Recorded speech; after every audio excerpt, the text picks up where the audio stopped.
Steely Dan is not only a steam-powered dildo from William S. Burroughs' 1959 novel Naked Lunch, but it's also the name of one of the most seminal jazz rock bands, which is founded by Donald Fagen and Walter Becker.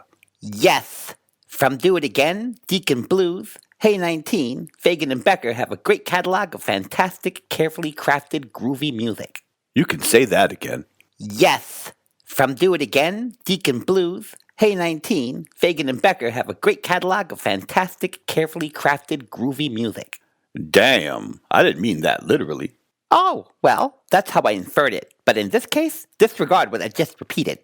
Well, that's hard to do since you've said it twice already. Plus, you sound like a broken record. Enough with your silly semantics. Anyways, Fagen and Becker are the mysterious, laid-back, and intellectual groovy hipster duo that have carved out their own signature musical vibe. Some haters would consider their sound as yacht rock, but they are simply genius. And you can't go wrong with a band that was inspired by legends like Miles Davis, Red Garland, John Coltrane, and Philly Joe Jones. For the song Peg, they recorded it about 1,000 times until they found the right groove.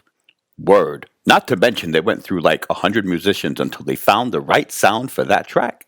It must have been awkward dealing with 100 pissed-off musicians all in the same room. True, but the end result was quality music which was meticulously created.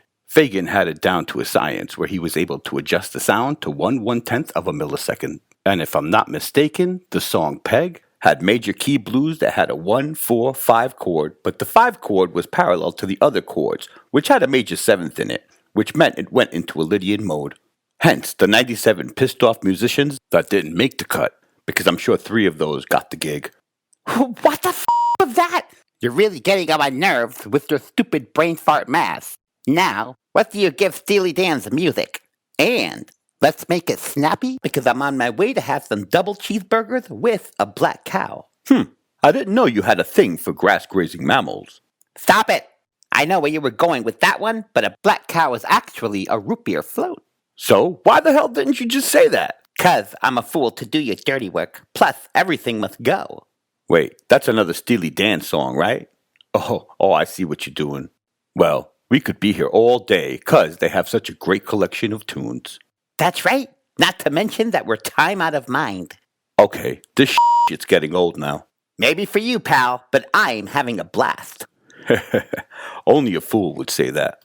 So, I'm giving Steely Dan's pre-1970 works a 2-star FU rating of Fugazi, but their 1972 to 1980 catalog gets a 4-star FU rating of f***ing awesome with a 3-star FU rating of furiously cool for their 2000 to 2003 body of work.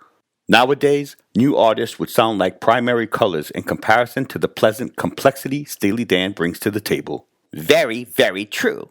But they had one album pre-1972 that was titled Stone Piano, which was a complete heap of crap.